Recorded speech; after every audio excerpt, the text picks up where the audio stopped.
Good morning, ladies and gentlemen. Just before I hand over to Gerard, in celebration of Women's Month, Articulated offers a 10% discount on the heat pump installation course. Make sure you expand your business's services and help grow our industry by becoming an accredited installer. The offer is valid until the 18th of August 2022. Grab it while it lasts, and just so you know, T's and C's do apply. Thank you. I'm going to stop sharing from my side. Gerard? Thank you for the opportunity to chat to everybody this morning. This PowerPoint slideshow is designed for an hour talk, which we don't have. So I'll be skipping some of the slides, and as everybody's heard, the full slideshow will be available later. Now, we all know the water problems that we have in South Africa. If we think a little bit different about water, we can make quite a few differences, and we can have a huge impact in the water sector. I'm not going through the specific problems. We all know Cape Town with a problem with wastewater. Just for the people in Cape Town, the city has now approved that private plants can be installed, and the city will give a rebate on the bulk infrastructure contribution for developers on the sewage bulk infrastructure. So there is an incentive from the city side to install decentralized wastewater treatment for new developments where they don't have capacity. It's limited to areas where they don't have capacity. For more information, you can chat to us afterwards. In Gauteng, we know the infrastructure problems that they have in Nelson Mandela Bay is in an absolute crisis with water. Then we pollute our rivers, as we all know, with the sewage and wastewater plants. That's not working. Now, all of this can change if we think about water a little different. Now, in places like Nelson Mandela Bay, where we have a water shortage, they still dump 120 plus megaliters per day of treated effluent into the sea. And the reason is they don't have a network for recycling that. But we can change that way of thinking. Up in the northern parts of the country, we pollute our rivers with sewage waste, as we all know. And circular material flows can change this. Currently, we've got a catchment area. We treat the water, use it, we dump it to overloaded municipal networks and overloaded non-functioning municipal wastewater treatment works, and we pollute our water courses at the end. The circular approach means that we take wastewater on site, we treat it on site and put it back into use. That means we have a reduced demand for municipal water, so the water in our catchments will last longer, and we take care of the overflowing sewers and the pollution of our rivers downstream. While in the middle, the customer will save money. Just to give you an idea, we've done a quote for a corporate recently in Sandton. For them, they use 200 kiloliters per day to flush their toilets. 200 kiloliters of potable water per day used to flush toilets in their head office. So if we do that with on-site treatment, it'll cost them 24 million rand in capital expense, and the repayment for that is 4 years and 3 months. So the repayment absolutely makes sense for them to go that route, and it looks like they will do that in this financial year. So I'm not going to go through all the technical stuff. It's just important to understand that this is one of the very few on-site treatment plants that can do wastewater treatment, including biological nutrient removal. In other words, moving your nitrates and your ammonias and your phosphates from the water. I'm not going into the entire technical side of it. That's going to take too long.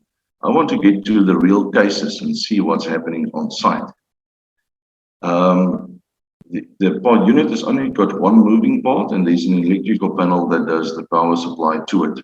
The panel is labeled, so you don't need a qualified electrician to link it up. It's very, very easy just to do the wires. You can do that yourself. For everybody who's listening, if you want to venture into this, we will assist with design. We will assist with technical support during installation as well. That comes at no cost. Now, if you look at the case studies, the first one we have up here is in the city center of Cape Town. Now, most people will say treating wastewater in the city center is not a great idea. We've taken it one step further. It's actually at the Department of Environmental Affairs offices. If you look at the building, you will see it's a typical high-density area. And the only place we have is to work in that quad. And you will see the quad is surrounded by buildings on all four sides. If you look at the street view and the actual quad inside, you will see that access to the quad is a problem. So we had to make use of 4 smaller plants rather than 1 big plant, because we had to carry those plants through the building. There you can see installation in progress. And we're treating wastewater 2 meters away from the boardroom of environmental affairs. That treated effluent is used for toilet flushing. So the entire building's toilet flushing runs off treated effluent. The way that this works, sorry, from a plumbing side, is there's one waste stack that pick up the black water and the grey water. Then there's a header tank on the roof of the building that supplies the toilets with treated effluent. The other fixtures in the building are linked to municipal water, so your showers, basins, etc. Those are all linked to normal municipal water. When the level in this tank drops to less than 80%, it will demand treated effluent from a lifting station down in the basement or in the quad. When the water level in that lifting station drops, it will demand raw sewage from lifting station number 1, which is situated in the ground floor right next to the clinic. So literally, we then pump raw sewage through the ceiling of the ground floor into the quad. It's treated there by the fusions, disinfected with UV, and transferred back up to the header tank.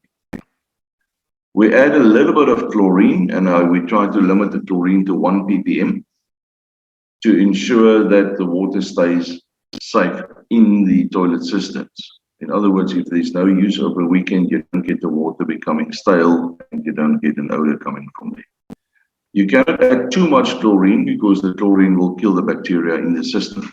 That is why we try to keep it to 1 ppm. For the past 3 years, we've had great success with that system. It's almost 3.5 years now. So in this case, they still have a municipal connection for the sewage because they generate more wastewater than the actual reuse capability of the building. So whatever they don't use is still overflowing to the municipal system. But 100% of their toilet flushing is done with recycled water, and they've reduced the water consumption on the building by about 50%, according to the engineer's calculations. This is, to date, the only one that is connected to municipal sewer. All the others, and there are more than 300 installed in 9 African countries, all of them are running completely off-grid except for this one. This is a small holding outside Uppington. You can see the treated effluent in the Coke bottle there. And you can see the photo at the bottom a few years after installation, how nicely that blends in with the garden. And even the air pump is hidden away with artificial rock. That is Barloworld Caterpillar Maputo. So you can see how nicely it's installed under the walkway there. The question is, can the system handle the weight of a vehicle? No, it cannot. It's a fiberglass tank. So if you want to install it in a parking area, it's possible if you cast a concrete slab over the top of the unit and the slab will carry the weight of the vehicle. This is in the hospitality industry. Now, the hospitality industry is very interesting because for 3 months of the year in Cape Town, you don't have any tourists. In the northern parts of the country, often in Botswana, Namibia, often your tourists decline in summer because it's too hot for the Europeans, where they have a peak in the winter again.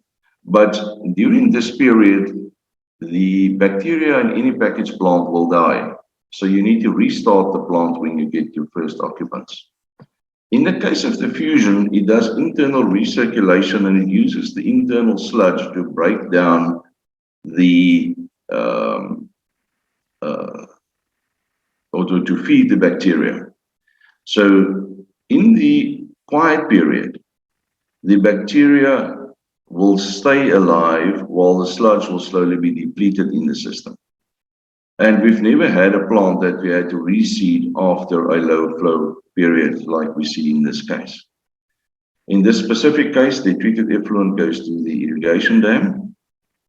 There's another photo of installation on a farm outside Stellenbosch, with the plant being close to the window, the bedroom window of the farm manager. So that speaks to noise, odor, those kind of things. This installation in Namibia, that's on the border of Etosha, the southern border of Etosha. And we had a very interesting case here, where the treated effluent, they used to discharge into the veld, but they had to bring the pipe back inside the electric fencing. And the reason was that the elephants went to drink the treated effluent rather than drink water from the watering hole. And the guests were complaining that they don't see any elephant. And one of the researchers at this center said, that is a good indication because the elephant is always looking for cleaner water. They don't like drinking dirty water. Kilo School Bloemfontein, this system has been in operation for about 3 years now. And you can see the quality of, sorry, it's almost 4 years. The quality of the treated effluent you can see on the right-hand side. That's a picture that I took with my cell phone when I visited the site last year. An interesting case here is that they use the treated effluent for irrigating their sports fields. The treated effluent is pumped to these tanks here, where it's both UV and chlorine disinfected, because we do have direct human contact. Why chlorine and UV? It is because UV kills pathogens that chlorine doesn't. For instance, Cryptosporidium is unaffected by chlorine, but UV kills it. On the other end, chlorine adds residual disinfection down the pipeline, which UV cannot. So that's why we use the combination where there is direct human contact. Now, this school is now outgrowing the capacity of these plants. The school will have another 300 learners by next year, and we are now busy quoting them just to add another one. Now, this is the nice thing for your customers, because they can install what they need now, and if they expand in the future, we can just add on. So it's a plug-and-play system. There is no need to redesign and break down what you have and restart again. You can literally just add on as the need for additional volume grows over time. Above ground installations is possible. We normally build them up or do some sort of covering, just from it being looking pretty. These plants are not designed to be pretty, so just for an aesthetics purpose, we normally cover them when they're above ground. Something else to keep in mind, though, is that bacteria in any wastewater treatment plant, it doesn't matter what the label on the plant is. The bacteria don't like temperatures below 7 or above 30 degrees. So especially if you're in an area where you have cold winters or have hot summers, it's always good to insulate the plant. It doesn't matter what the label on that plant is, because your bacteria will function a lot better. This is a development in Katima Mulilo, northern parts of Namibia, and each phase here will get their own set of treatment plants. There you can see 3 installed. They ordered another 3 now, so they're up to 6 as the development grows. And then for the next phase, they will do another cluster. For instance, there will be a cluster there will be a cluster down here. And for the developer, it stretches his cash flow, because he doesn't have to install everything at the same time. He doesn't have to install a wastewater treatment plant for 1,000 houses while he's only getting occupation on the first 50. So he can extend his cash flow. And also, being a very flat area, you don't have to have long networks with pumping stations and stuff like that. Each area can be clustered in their own. So it's not only decentralized being off the municipal grid, it's also decentralized within the actual development itself. This is also a perfect opportunity to do away with pit latrines and do away with chemical toilets. The argument is always there's no service there, there's no network in these areas, and we don't have enough water, especially in the Eastern Cape at the moment, to flush toilets. So what we do is we do provide flush toilets. We treat that, and we put the treated effluent back into the toilet flushing. But we also create space where people can wash, and we collect the wash water. So there will be additional water generated here, more than what is needed for toilet flushing. And that water can be made available to the community, either to irrigate a sports field, to plant some trees, to plant some crop, whatever the case may be. So this is what I see as a very good opportunity, where we look at dignified sanitation for the communities. We immediately speak to health, because children don't play in sewage contaminated soil anymore. It's now contained and treated. So we speak to health, we speak to dignified sanitation, and we speak to community upliftment by making water available to them for alternative use. So, and for the municipality, just for interest's sake, your payback on a system like this versus the running cost of chemical toilets is just over 3 years. So in more or less 3.5 years, they can have their money back. So that is a very, very good opportunity there.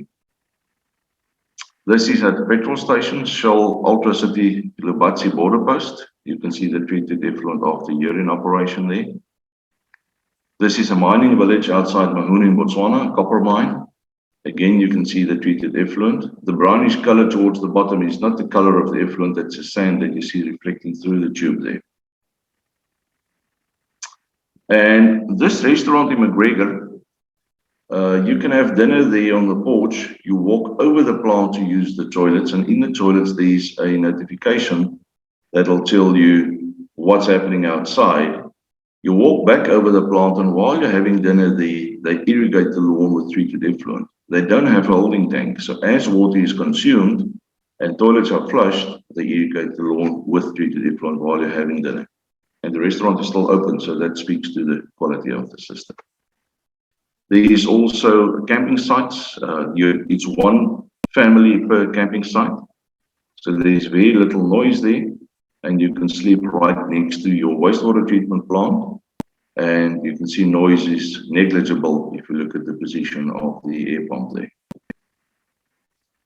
Kango Caves in Oudtshoorn, they're saving 3.5 million litres a year through treating on-site and reusing. In their case, the sewage flows down to a lifting station down at the bottom here. They pump it up through that part there into the wastewater treatment plant. It's treated and then transferred up to the mountain.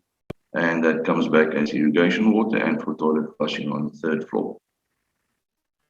Crowlagate Nature Reserve, they use the treated effluent for toilet flushing in the accommodation and also the garden irrigation around the accommodation houses. And there's the Whoop Nature Reserve, the Whale Trail. They've got 3 plants installed there as well, as also at Lekkerwater, which is just on the border of the Whoop. And then Bonnie Park in Benoni, Rhinefield Bonnie Park, they've got a fusion there to treat the sewage from the new ablution facilities, and the entire system is running off solar power. So because of the low power consumption, this unit uses only 336 watts of power.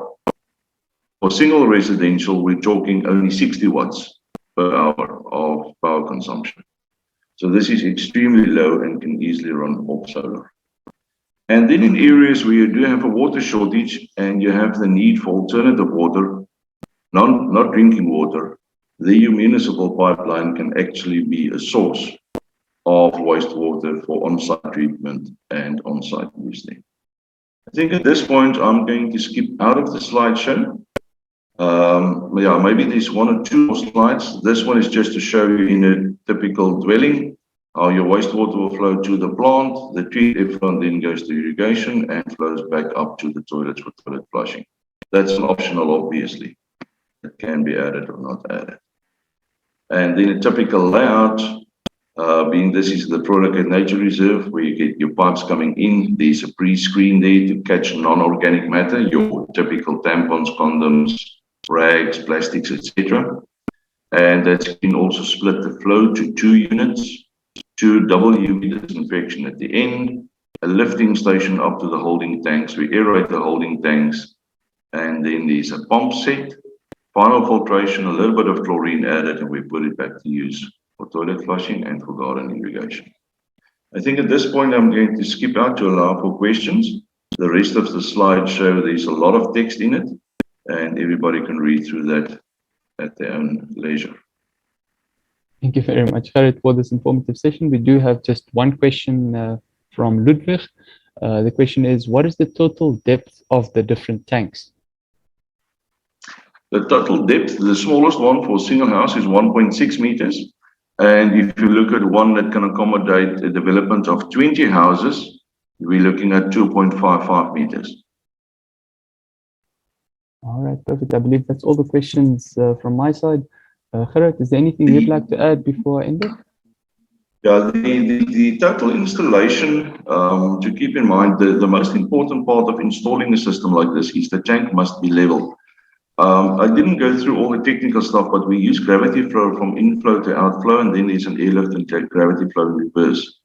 So it is good to have a very stable base to install it on. It doesn't have to be concrete. Concrete is an option, but it can also be G5 or simple building stone depending on the site. But installation must be level, and that's the most important part of your entire installation. The other thing to keep in mind is at Maskam Water, we are an equipment supplier. We don't do any on-site work, so we rely on people like members of your OPSA to actually get the solution to their customers and do the installations. We will assist you with the design and specification. We will assist you on preparing your first quote if needed. And then we will give you technical assistance with installation. If needed, we can send somebody to site to do the first installation with you so that you can be sure you get a very well designed and installed system, and obviously have been a very happy customer at the end. All systems that are installed, the installation certificates will come to us, and you can issue a copy of that to your customer to say this is installed to factory specifications, and the system is then up and running. Servicing is 1 hour every 6 months, and we will also train the installer to do the after-sales service, which means there's a continuous income stream for the installer beyond the point of installation as well. Thank you for the opportunity, and we're looking forward to working with everybody on the team to assist you to not only grow your business, but also offer solutions to you, sustainable solutions to your customers. And in the process, we also address the pollution of our water courses. So let's take hands, let's do it together and make an impact in the water situation that we have in the country.